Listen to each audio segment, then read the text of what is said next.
जय श्री कृष्ण। राधे राधे। कैसे हो आप लोग। आज सुनते हैं भगत धन्ना जाट की कहानी। राजस्थान के टोंक जिले में एक गांव था जहां एक जाट परिवार रहता था।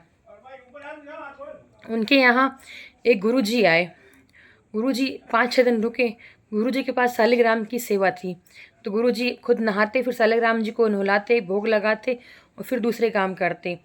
तो वो जाट के बेटा था जिसका नाम था धन्ना। वो ये सब देखता रहता क्रम निरंतर। उसको भी अच्छा लगता, गुरुजी के साथ साथ वो पूजा करने लगता और मुझे बहुत अच्छा आनंद आता। तो 5-6 दिन रहने के बाद गुरुजी विदा होने लगे। तो धन्ना बोला, गुरुजी जो ठाकुर जी है ना, ये मुझे दे दो, मैं इनकी सेवा करूँगा। तो गुरुजी बोले, ये कैसे दे दूँ मैं ठाकुर जी, तू भाई बच्चा है, तू नहीं कर पाएगा। धन्ना जिद पे आ गया। तो उसके धन्ना के बाप ने समझाया धन्ना को कि अपन जाट हैं, किसान ठहरे, ये भगवान की पाठ पूजा अपने बस की नहीं है, ये पंडितों का ही काम है। धन्ना रोने लगा जोर जोर से। उसके रोने की आवाज़ सुन के आस पड़ोसी आ गए। बोले, क्या हुआ। तो बोले, धन्ना ये सालिग्राम जी को, ठाकुर जी को लेने के लिए रो रहा है। तो गुरु जी को बोला, आस पड़ोसियों ने बोले, धन्ना है तो बच्चा ही 12-13 साल का अभी। बोले, आप कोई पत्थर ला के इसको दे दो और बोल दो कि ये वही सालिग्राम जी हैं। तो गुरु जी बोले, आइडिया तो सही है। दूसरे दिन गुरु जी नहाने गए गंगा किनारे और नहा के आए। वहाँ एक सालिग्राम जी की जैसी ही पत्थर की शिला थी, छोटी सी काले कलर की, वो लेके आ गए। लाके उसके ऊपर तिलक लगा दिया, फूल चढ़ा दिया और सिंहासन के ऊपर बिठा दिया। और अपने सालिग्राम जी थे, उनको नीचे कपड़ा बिछा के बिठा दिया। और फिर धन्ना को बुलाया कि धन्ना ले, मैं जो तुझे ठाकुर जी दे रहा हूँ, अब तू ये बता कि जो सिंहासन पर बैठे हैं राजा ठाकुर है और जो नीचे बैठे हैं वो सिपाही ठाकुर है, तुझे कौन से ठाकुर चाहिए। तो धन्ना ने दोनों को देखा तो बोले, मैं राजा ठाकुर लूँगा। तो धन्ना को वो ठाकुर राजा ठाकुर देखे। गुरुजी चले गए। गुरुजी भी खुश कि मेरे ठाकुर जी मेरे पास ही रहे और इसको मैंने पत्थर दे दिया, बच्चा खुश हो जाएगा। और धन्ना को बोला, जान, गुरुजी ने अंदर हंसते हुए कि अब धन्ना इनको नहलाना और इनको भोग लगा के फिर भोग लगाना। धन्ना बोला, ठीक है। अब दूसरे दिन धन्ना खेत में गाय चराने गया अपने खेतों में। तो वहाँ माँ ने 4 रोटी दी बाजरे की और साग दिया। तो धन्ना वहाँ जैसे ही खोल के खाने लगा तो उसको याद आ गया गुरुजी की बात कि पहले ठाकुर जी को भोग लगाना फिर खाना। तो धन्ना ने बोला, आओ राजा ठाकुर, भोग लगाओ। अब भगवान तो आए नहीं। काफ़ी देर बैठा रहा, करते करते शाम हो गई तो भगवान तो आए नहीं। तो धन्ना ने वो 4 रोटी गाय को खिला दी और घर आ गया। ऐसे 3 दिन ये क्रम चलता रहा। चौथे दिन धन्ना रोने लगा। बोले, क्या आप राजा ठाकुर हो, मुझे लगता है आपको बाजरे की रोटी और साग पसंद नहीं आ रहा, क्योंकि आप तो राजा हो तो आपके यहाँ 56 भोग लगते होंगे, पर मेरे तो घर में यही है। बोले, अब आप नहीं आओगे तो मैं भी भूखे मर रहा हूँ। तो भगवान को दया आ गई बच्चे की निश्चल भक्ति पर। भगवान वहाँ प्रकट हो गए। प्रकट होके बाजरे की 1 रोटी खाई, भगवान ने दूसरी खाई, तीसरी खाने लगे तो धन्ना ने हाथ पकड़ लिया। बोले, राजा ठाकुर ये क्या कर रहे हो, मेरे लिए भी रखो, मैं भी 3 दिन से भूखा हूँ, आप नहीं आए तो मैंने भी नहीं खाया। तो भगवान हंसने लगे, बोले, ये ले खा ले। अब रोज धन्ना 4 रोटी लेके आता, 2 रोटी भगवान को खिलाता, 2 रोटी खुद खाता। तो ऐसे करते करते कुछ दिन बीते। तो भगवान बोले कि धन्ना, ये मैं तेरे यहाँ फ्री में तो काम नहीं करूँगा, मैं कुछ काम करूँगा और फिर तेरी रोटी खाऊंगा। धन्ना बोला कि आप तो राजा ठाकुर हो, आप क्या काम कर सकोगे। बोले, मैं गैया चरा सकता हूँ, मेरी यशोदा मैया क्या, मैंने गैया बहुत चराई है। तो बोले, ठीक है। धन्ना भी बेचारा निश्चल था, एकदम निष्कपट था। तो अब ठाकुर जी रोज धन्ना की गायें चराते। एक दिन फिर क्या हुआ, गुरुजी वापस 2-3 साल हुआ तो गुरुजी का वापस आने का समाचार मिला कि वापस आ रहे हैं। और इधर क्या हुआ, धन्ना रोज ये देखता कि ठाकुर जी आ रहे हैं और मेरे साथ खाना खा रहे हैं, पर मेरे को गले नहीं लगा रहे। तो धन्ना ने ठाकुर जी को बोला कि आप प्रभु मुझे गले क्यों नहीं लगाते। तो बोले, गले इसलिए नहीं लगाता क्योंकि अभी तेरे गुरु नहीं है, गुरु बिना प्रभु की प्राप्ति नहीं होती, जब तुझे सदगुरु मिलेंगे तो मेरी प्राप्ति होगी। मैं तुझे मिल गया पर मैं गले नहीं लगा सकता। तो बोले, अब मैं क्या करूं। तो बोले, काशी में जा, रामानुजाचार्य जी है, मेरे यहाँ अंसा होता है, उनके पास जा और गुरु दीक्षा ले और फिर आ। तो वापस गया घर, और घर जाके और उसने गुरु दीक्षा के लिए काशी चला गया। काशी जाके रामानंदाचार्य जी से उसने शिक्षा दीक्षा ली। वहाँ पूरी शिक्षा दीक्षा पूरी करके फिर घर आया। घर आके अच्छी वो वेद पाठ करने लगा, तिलक लगा के, माला पहन के। और वो गुरु जी का वापस आने का टाइम था, वापस आते समय फिर तो बोले, ये कौन वेद पाठी पढ़ रहा है ब्राह्मण तुम्हारे घर में। तो धन्ना के बाप ने कहा कि ये मेरा बेटा ही है। बोले, अभी क्या करे, बच्चा है, मान नहीं रहा। बोले, काशी जाके आया है गुरु दीक्षा लेके तो ये कर रहा है। तो गुरु जी ने बोला, अरे धन्ना तू तो अच्छा पंडित बन गया, क्यों सेवा अच्छे से कर रहा है ना। तो धन्ना ने बोला, हाँ अच्छे से कर रहा हूँ, पर बताऊँ क्या बताऊँ, राजा ठाकुर जो है ना 3 दिन तो पहले आए नहीं खाना खाने। फिर चौथे दिन खाना खाने आए, अब तो रोज़ आते हैं खाना खाने बोले। फिर वो बोले कि मैं फोकट में गैया नहीं चराऊँगा, कुछ खाऊँगा, मैं खाऊँगा तो तेरे को कुछ दूँगा। तो मैं बोली क्या दोगे? बोले कुछ काम करूँगा तेरे यहाँ। तो अब वो मेरी गैया रोज़ चराते हैं।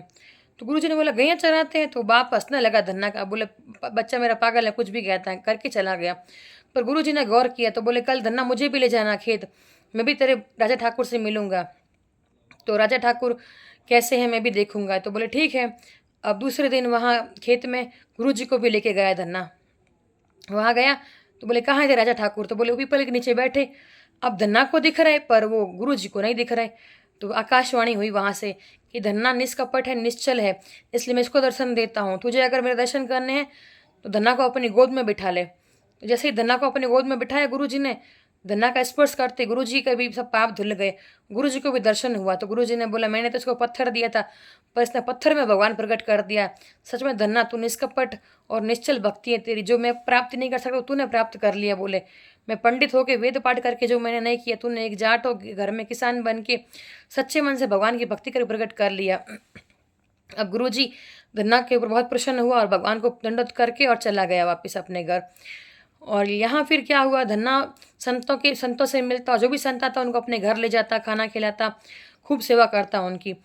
तो फिर धन्ना के बाप ने धन्ना को बुलाकर कहा कि तू खुद तो कुछ कमाता है नहीं, क्योंकि तू ठहरा अभी 15-16 साल का बच्चा, और हम जो कमाते हैं वो भी तू ले आता है साधु संतों की टोलियों को, तू लाता है तो हम मना नहीं कर सकते उनको, फिर उनको खिलाना पड़ता है, इतना धन लाए कहाँ से? बोले खबरदार अब किसी संत को घर लेके आए तो। धन्ना बोला ठीक है। और ये गेहूँ है जो जाके खेत में बोने हैं, गेहूँ की बोरी, मतलब गेहूँ के बीज, गेहूँ उगाने हैं जाके, और फसल बोनी है जो जा वो बैलगाड़ी में डाले हैं मैंने बोरी, और जाके खेत में हल डाल के और इसको बो सब, तो फसल निकलेगी। धन्ना बोला ठीक है।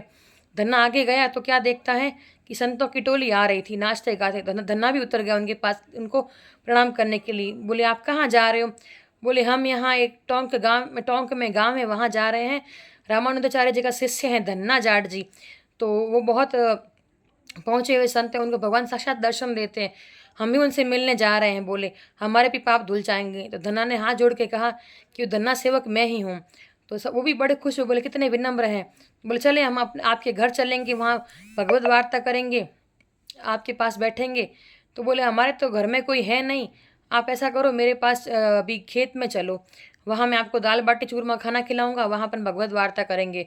धन्ना ने मन में सोचा कि घर लेके जाऊंगा तो पिताजी फिर डांटेंगे, आज ही बोला कि किसी को लेके मत आना। तो धन्ना वहाँ गया, अब क्या करे, फिर दिमाग लगाया धन्ना ने कि जो गेहूं की बोरी दी थी अपने पिताजी ने बोने के लिए, वो शहर में जाके बेच के और दाल बाटी चूरमे का सामान लेके आ गया। लाके सब संतों को बना के वहाँ खिला दिया, संत तृप्त हो गए, कथा वार्ता की, संत चले गए। अब बोला मैं क्या करूँ, आस पड़ोस वाले बोलेंगे कि धन्ना ने तो कुछ बोया ही नहीं, मेरे पिताजी को चुगली करेंगे तो पिताजी फिर गुस्सा होंगे। तो धन्ना ने क्या किया, उस बोरी में मिट्टी भर के और दिखावे के लिए ऐसे ऐसे डाल दी, सब सब सोचे कि धन्ना गेहूँ बो रहा है, और मन में खुश कि अब ना तो गेहूँ उगेंगे, ना फसल काटनी पड़ेगी, ना गेहूँ बेचने पड़ेंगे, भगवान का नाम अच्छे से लूँगा।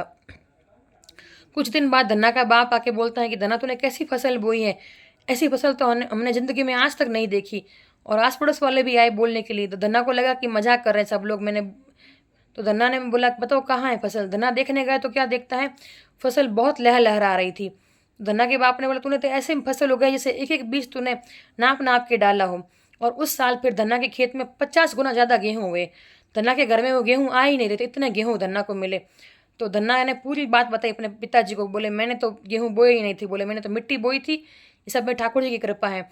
तो धन्ना के बाप ने धन्ना के आगे झुके के कहा कि अब तू जो करना चाहता है वो कर, तू भक्तों की सेवा कर, तुझे कोई मना नहीं करेगा। अब संत भक्त सब धन्ना के घर आते और सब वहीं प्रसाद पाते, धन्ना खूब सेवा करता। ऐसे करते करते काफ़ी दिन बीत गए और धन्ना के घर में अनाज बढ़ता ही जा रहा था। तो भगवान को लगा कि देखो कि धन्ना को घमंड तो नहीं आया, इसकी परीक्षा लेता हूँ। तो भगवान ने क्या किया, वहाँ अकाल अकाल डाल दिया, अकाल पड़ गया वहाँ पे। अब आज आस पास वाले भी सब धन्ना के पास आने लगे।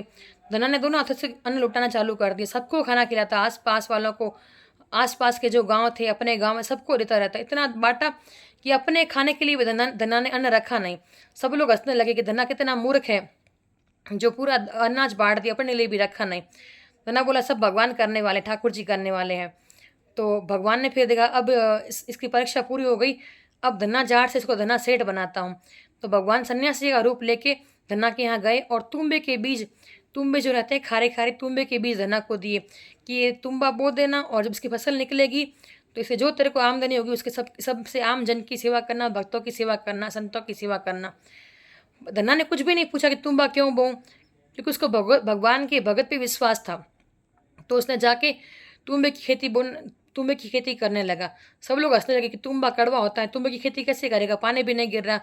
पर धना ने किसी की एक नहीं सुनी, बोले भगवान के भक्त ने बोला है ना तो मैं करूँगा। जाके धना ने तुम्बे खेतों में डाल दिए और कुछ समय बाद तुम्बे की खेती लग भी गई, तुम्बे निकल गए। जाके ट्रक भर के तुम्बे तोड़ के लाया। बोला अब क्या करूँ। भक्त ने बोला था अब इससे आमदनी कैसे करूँ, तो बोले इससे कमंडल ही बनते हैं तुम्बों से, तो मैं कमंडल बना के सब संतों में बांट दूंगा।